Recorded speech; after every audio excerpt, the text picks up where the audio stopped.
line. I should either don't care about these practices, do whatever I like, or I should be perfect.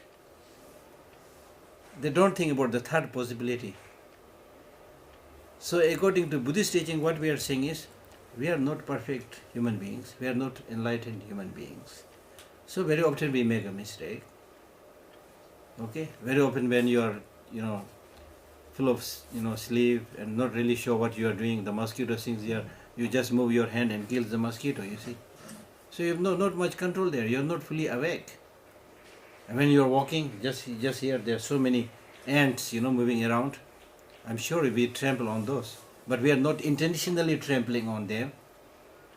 So we try our best to avoid them, but unintentionally something gets killed. It's different, you see. I'm not saying this is a good thing, but it's different, you see. So the negative consequences will be much lighter. So that's what I'm saying. So we need to. So what the Buddhist teaching says is, try your best. We cannot be perfect overnight, but try your best. You should understand all these things and try your best. If you don't try, then that's a big mistake. Because even if the situation is difficult, circumstances difficult, especially in modern age, people say it's difficult, but still, if you want to do good things, there will be many occasions to do good things. So that's the point. I remember very well when His Holiness the Dalai Lama was giving teaching on Mahamudra in the temple in Dharamsala many years back, when I was not even his translator. So imagine, it's like sometimes I think I'm dead, So that was now more than nearly around 25-30 years back. He was giving this Mahamudra teaching to a group of French people. So I was just listening among the audience. So there was one French lady who got up and said, His Holiness, your teaching is so good, wonderful, but in the West it's very difficult for us to practice. So what should we do? You see? Then His Holiness said, it is up to you whether you want to do religious practice or not. So that was a little bit, almost like blunt, a little bit, you see. But then he clarified it. His point was correct. He said, it's up to you whether you want to do religious practice or not. Nobody is forcing you. If you do want to do religious practice, you will find time. Like, look at the football players, they find time. Look at the musicians, they find time. There are so many hobbies people do, they find time. But when it comes to doing some spiritual practice, dharma practice, people say, oh, it's so good, but I don't think I'll find time. So by saying that, they're actually saying, I'm not so interested. They are saying, I'm not so interested, you see. So if you have that zeal, that interest, that fervor, you will always find time. Always find time. Like now you're finding time here, you see. So you will find time. So that's the thing. So we need to see the importance of such a spiritual practice. How important it is in terms of your physical health, in terms of your mental health, in terms of not wasting your money, and so forth. The implication of this spiritual practice is so wide-ranging. It's almost like talking about bringing about a total revolution in your way of life. So that is not easy. That's challenging. But the effect will be so strong and so visible that you will realize it if you practice it, you see. So that's the thing. I have a question. Yeah. Often we need to plan for the future. Yeah. To choose a job, choose between a few careers, and we have to think about the future and imagine how things will be and start imagining things and maybe being stuck in the future and not being able to be in the present and get lost between all the choices. So I was wondering if there is a good way to plan for the future without losing the present moment. Everything is possible. The mind can think about so many things. Okay? So to plan and think about the future does not mean to say that you don't enjoy the present moment. In fact, if you are happy with the present moment, you can think better. If your present life is disturbed, if your present mind is disturbed, how can you plan for the future? And planning for the future, according to Buddhism, is of course very important. So in Buddhism, we are not talking about planning for 5 years or 10 years. In ordinary world, we say, 5-year plan, 10-year plan. It's a big plan. But according to Buddhism, we plan for many lives to come. That's what we are talking here, you see. So planning for the 5 years or 10 years or many lives to come does not mean simply thinking, But it means you do right now. That is planning in action. This planning in action. If you start reducing the negative emotions right now, that's the best practice for the future, best planning for the future, because the future will take care of itself. You don't have to worry about the future. If you take care of the present situation, change your attitude, change your thinking, make yourself physically healthy, mentally healthy, future will take care of itself. Like for example, if you want a good future, study now. For example, if you are a young student, study now, work hard, study hard. It will be sure. And in majority of the cases, they will get a good job, things like that. But if you just think on planning the future, I'll do this, I'll do that, but not working now, you're not going to get anything. So therefore, there is a very beautiful statement or saying which says that you judge yourself by thinking what you can do. You judge yourself by what you can do. You're not doing, but you can do. I can do this, I can do this, I can do that. You're very happy about that. I can do this. You're not doing anything. So you judge yourself by what you can do. But other people will judge you what you have done. They have no idea what thinking is going on in your mind. They will judge you what you have done, what you are doing right now. So therefore, it's not just thinking, but thinking in action, which will take care of the future perfectly. So there's no point just getting stuck in the future, you see. I'll tell you this story, which is a very common story. You might have heard about it. There's the story of a young lady, a milk seller. No, not young lady, young man who was selling milk. So when he was going somewhere with this pot of milk on his head, he was in big dream that I will sell this milk. And then by some hens, they will produce a lot of eggs. I will also sell those. So many planning, Then he said, then after that I will become very rich. When I become very rich, then I will marry a beautiful young lady, buy a really nice house. So in this way, he was so happy that he moved his head, and he threw this pot of milk on the on the ground. Even that pot of milk that he had, he destroyed it, he spoiled it. Just thinking, you see, completely lost in the future. That's of no use, you see. So that's what I'm saying. That's of no use. Okay. Any questions?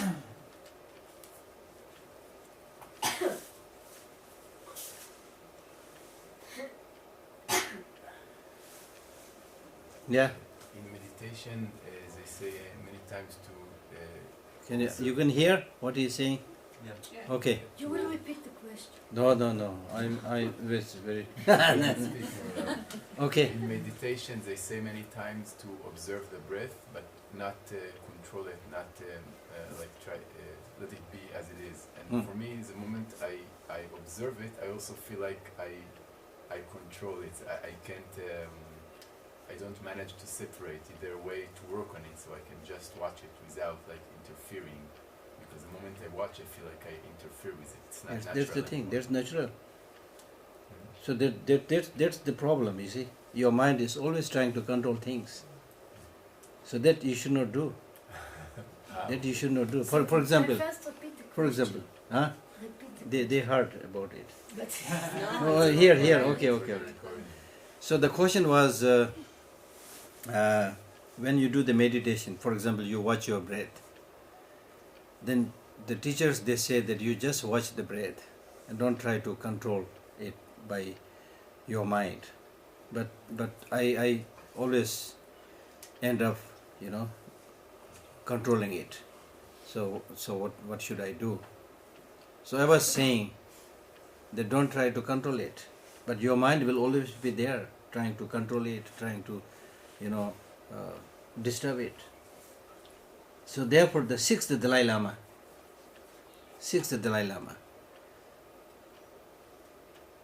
who wrote a poem called The Love Songs of the Sixth Dalai Lama. You won't believe it. He was a very... the sixth Dalai Lama. It's yeah. my favorite. Yeah. So he has a very rebellious mind, probably revolutionary mind. So anyway, so he wrote this poem. So in one of this poem, now many people say this looks like ordinary love song or love poem, but it's a very high tantric teaching. And recently I saw a whole book wrote by a scholar in Tibet as a commentary to this poems. So one of these poems he says, the very great thing with these poems is they're so easy to understand. And in one of these poems he says that the face of my teacher or Lama, which I meditate, doesn't come in my mind. The face of my girlfriend, which I don't meditate, always come in my mind. So that's the thing. The mind is rebellious, you see. If you say don't control, it will try to control. If you say don't get distracted, you get distracted. You see, 100,000 things come in the mind. If I say, okay, you just reflect and meditate on the image of the Buddha, and don't allow anything come there, just the image of the Buddha, then it will be very difficult for the mind to get the image of the Buddha's face, but 100,000 things will come. You're picnicking with somewhere, you're traveling in the shop, you're visiting and talking a friend, everything will come. You see. But if you continuously make effort, saying that, oh, this is not I want, no, not you this time, I'm simply meditating on the face of the Buddha, then gradually the mind will be able to come and abide on the chosen object. So there's this. It needs practice. Yeah. Yeah? I found a confusion between compassion and forgiveness. Like when you talk about the Tibetan attitude towards the Chinese, you talk about compassion and not forgiveness. No, we are talking about forgiveness also. When we talk about compassion, it doesn't mean that we are not talking about forgiveness. We talk about forgiveness also. So, forgive, but don't forget. That's the rule of the game. It's a very Forgive. popular sentence in Israel. Huh? What? It's a very popular sentence here in Israel. Okay, very good. You know what? Forgive and don't forget. But in a different sense, probably. Yes. But according to us, we say, forgive but don't forget. Does not mean that you remember his wrongdoing and get angry. Not in that sense. But simply remember wrongdoing, as not good, as not healthy, so that you never, do that by yourself. And even the wrongdoing by the other people is wrongdoing. So recognize wrongdoing as wrongdoing. But that does not mean to say that you hatch ill will and try to revenge. Not in that sense. So there is another English expression which says, forgive but remember the names.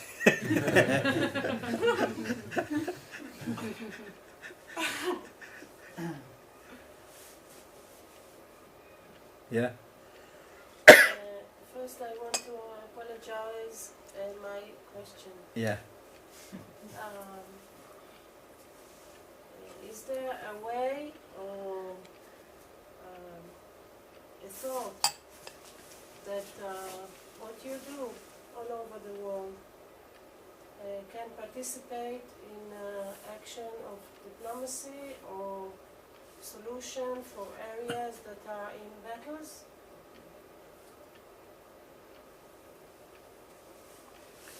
As I said earlier, I'm like sorry. no, that's fine. You can ask any question. So, Maybe, so she was saying something like, when you travel around the world and giving talks and teachings, can you also influence the diplomacy? yes, or even take a real part in it. Real part in it. In a negotiation. Negotiation, yeah, true. But in the case of the Tibetan people, because we have as much as possible spreading this message of love, affection, the need to have dialogue, the need to have negotiation, things like that. We have been doing this all over the world. In other words, wherever it's possible. But we are refuge, number one. Number two, who is going to pay attention to, like particularly people like us?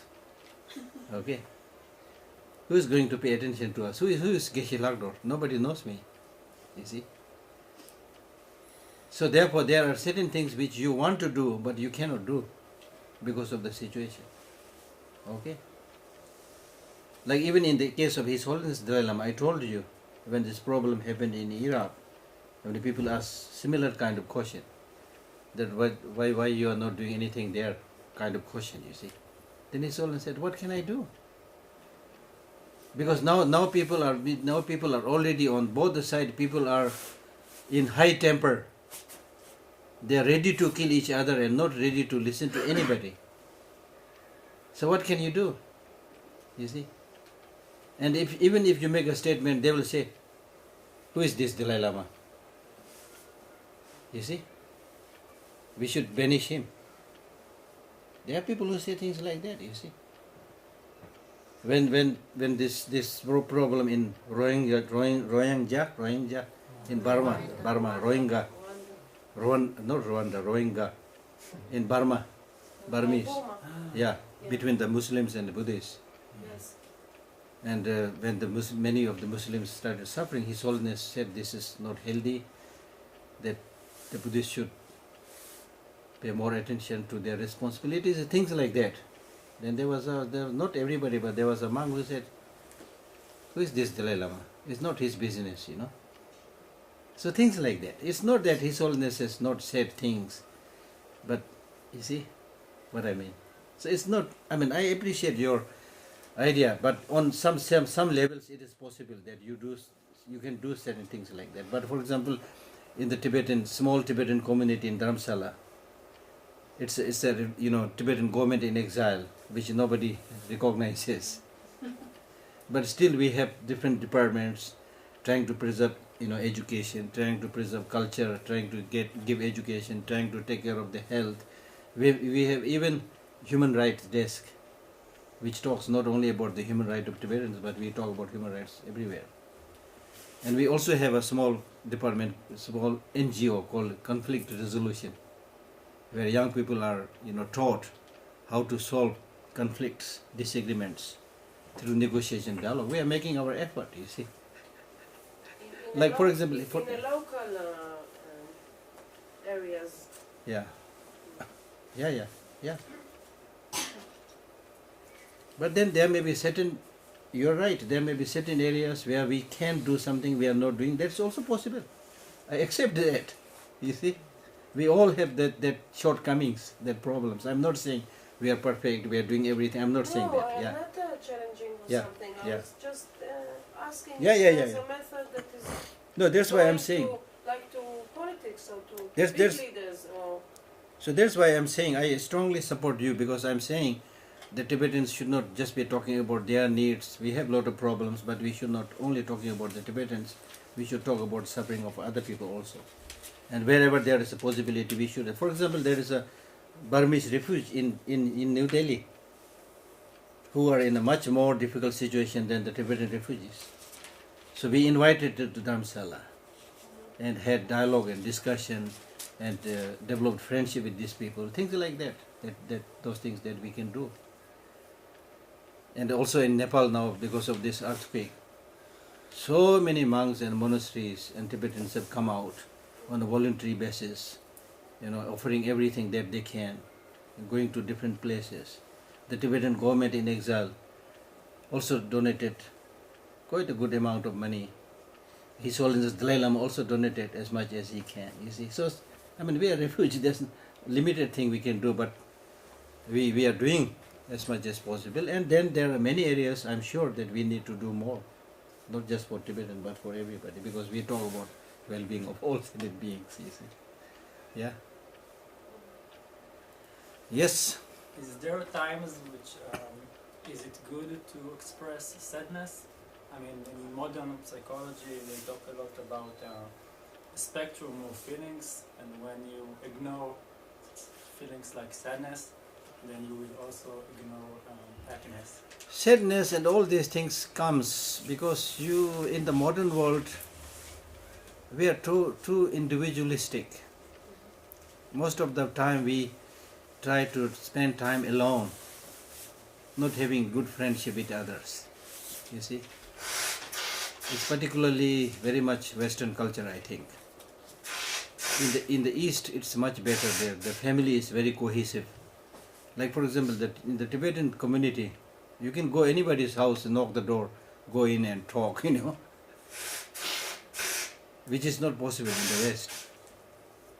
You will be then seen as a burglar or intruder or something like that, you see. So therefore, because when you have this very close human communication and link, and those of you who visited Dharamsala, you will know that the Tibetans were everywhere. They are sipping, the monks were sitting in the coffee house, sipping coffee and tea and talking, and so they are always with other people, you see. So when they are always in touch with other people, whenever they have some problem, there are a lot of people coming to help them, to whom you can express your problem, difficulty, sadness, you see. That's the thing. But when you don't have this in your regular life, then suddenly you get, some problem, then whom to express that? Okay? So that's the thing. Then things like anger, for example. If you are very angry, sometimes it's better to express it, but not maintaining hatred. Just get angry and whatever you want to do. And not killing, but do something. And then after that you can say, I was very angry, sorry, finish. Then the matter is settled. But if you don't express it and, keep it here deep down and then maintain that hatred and enmity, disliking, and then maintain that tension, then that is source of not only mental problem but physical illnesses also. And the most important thing is don't try to keep everything hiding in the mind. Okay? And that you can do by thinking, by realizing that it's not good for me. Then it vanishes, you see.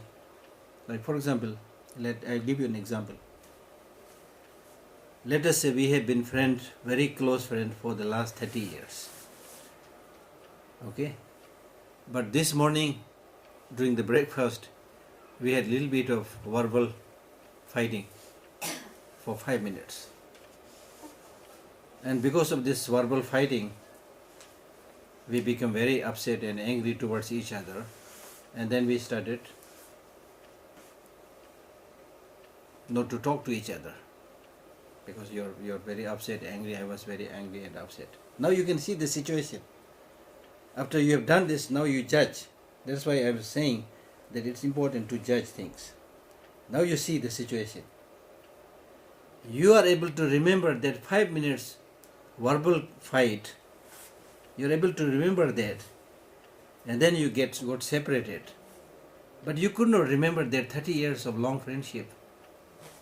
You see, this is our mental attitude. So if you are able to remember that 30 years of long friendship, then that is much, much powerful than this 5 minutes fight. So if you are able to remember that, and then if you have the courage to go to your friend and say, sorry, I'm extremely sorry. If you want to cry, cry. And say, I'm very sorry. We've been such a wonderful friend for the last 30 years. So this morning, unfortunately, this happened. So it may be your mistake, my mistake, but please forgive me. You hug him, cry, The matter is over. Your friendship will become stronger. But how many of us can do that? And how much the society will allow us to do that? If you do that, people might say, it may be his mistake. That's why he is going there for forgiveness. That's our tendency. See? So what I'm saying is, when you make a mistake, you should have the courage to acknowledge that. Or if I do that. I myself practice that in Dharamsala because of the Buddhist teaching.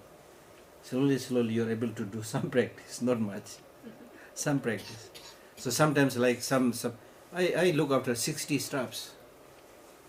Okay? So they're all very good.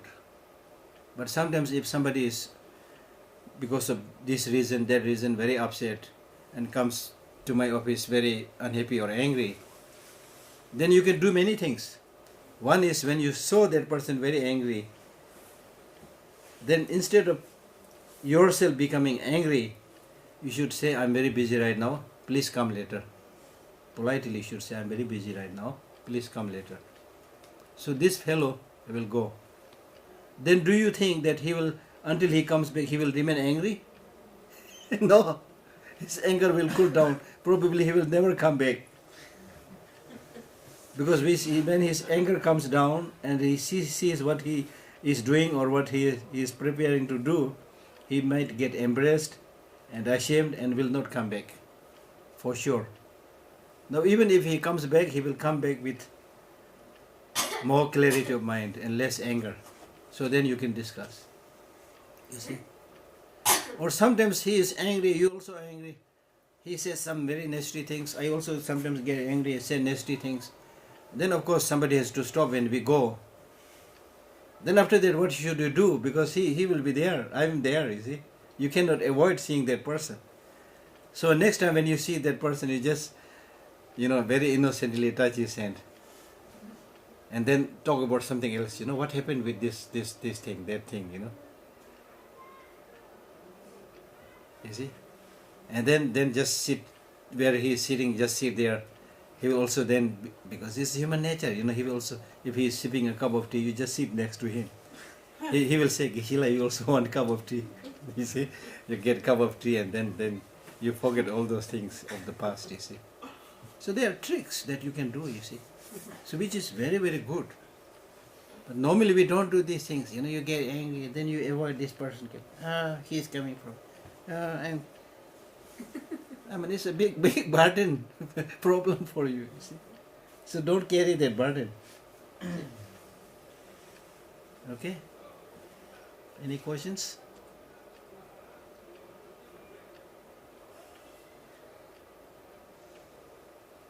I was wondering about meditation. Because a lot of time when I do the meditation, so after a few minutes and so on, so it starts to feel pain in my legs. It starts to feel pain and it's hard for me to stay in the position. And I read in a book that they try to not think about it, not pay so much attention, and then it will reduce, or I don't know. So I was wondering, just like as a practical. No, my own personal practice is, if you are getting some physical problem, physical illness, don't force yourself. Because meditation is done by the mind, not by the leg. So it is not necessary that you always sit like this. If you feel comfortable, it has its own advantage, plus point. But it's not a must you sit like this. So even His Holiness the Dalai Lama, he says, if you don't feel comfortable sitting like this, then you meditate like the Maitreya Buddha. It's interesting. You will find Maitreya Buddha sitting on a chair. So you can sit on a chair and meditate. So what I'm saying is, even with this kind of sitting, if on the first day you have some problem, then don't push too hard. Few minutes, the next time few minutes, and then next time few minutes. Then gradually the body will get used to it. It's like exercise, Then you sit long, you will get no problem. If you are particularly young, when you are getting old, then of course it's the old age which makes your knee, you know, not flexible, so you naturally get some problem, which I'm also getting a little bit now. So that's different, but otherwise you get used to things. It's a practice, you see. So it's like an exercise, you can get used to that. But don't